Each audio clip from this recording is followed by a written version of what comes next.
Brothers and sisters, happy the great feast of Saint Rose of Lima, the great Dominican saint, the first canonized saint in the West, in the Americas. She's patroness of South America, and she existed at the same time as Saint Martin de Porres and Saint Juan Matthias, two other wonderful Dominican saints. Saint Martin, as you know, was known for his miraculous abilities of healing and giving supernatural wisdom and counsel to so many people who would come to him for advice.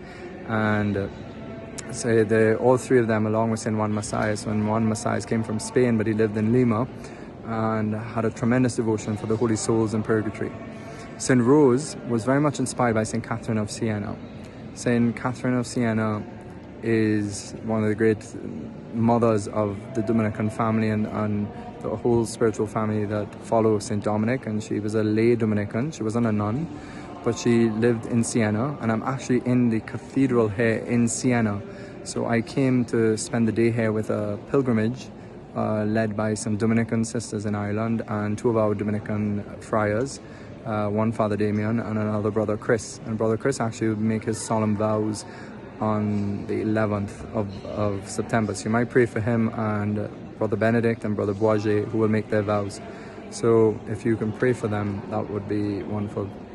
So in Siena, here today, we are seeing so many holy sites and holy places, and especially this amazing basilica. I'll post some pictures and videos of Siena.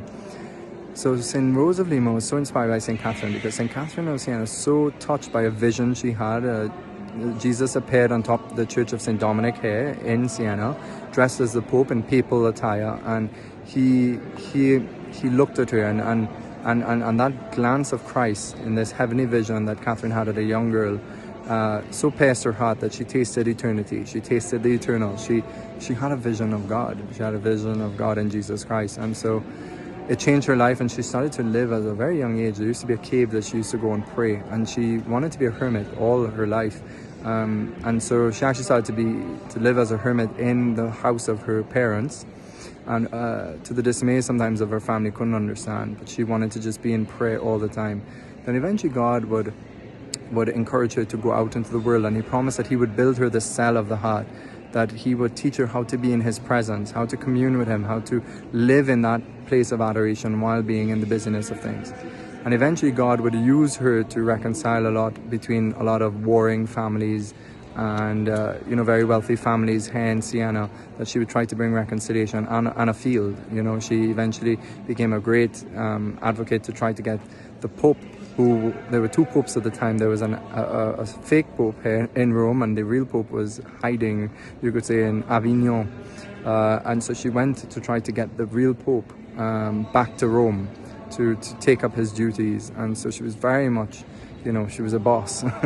And she was known for, her incredible mysticism and prayer. Like a woman like this, why did they take her seriously? Because they could clearly see from her prayer life, from her wisdom, that she was given special gifts by God. So even the Pope would listen to her. And so she had huge spiritual authority. And she's one of the greatest giants in the church's history. A very active lady doing a lot of charity, but yet one of the greatest mystics and a soul that has achieved such high mystical union with God here on earth. So much so that she had received the stigmata at a young age, and she could see it, but it was invisible to everybody else, to save her from a lot of criticism, but also to maintain her humility. She had a mystical gift, which some saints have experienced, where Jesus took her heart and gave her his heart. So she literally loved with the heart of Christ. So complete was her union with Jesus.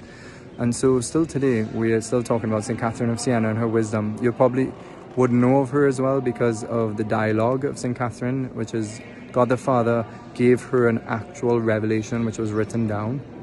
So St. Rose of Lima, very much inspired by St. Catherine, too, would live a life of solitude in the backyard of her parents in Lima. She was considered for her beauty, and she just wanted to be shut up with God alone in prayer.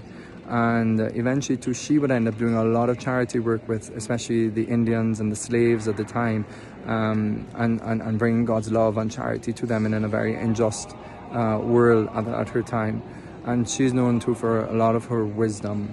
and prayer. I will post in the group some of her words of wisdom on suffering and grace. Stay tuned for that later on. Brothers and sisters, today I got to experience a Eucharistic miracle. Let me explain what I mean. Here in Siena in 1730, there was a tabernacle that was stolen, and the hosts were thrown in a box, and a month later it was discovered. It happened on the vigil of the Feast of the Assumption in the church there of the Assumption.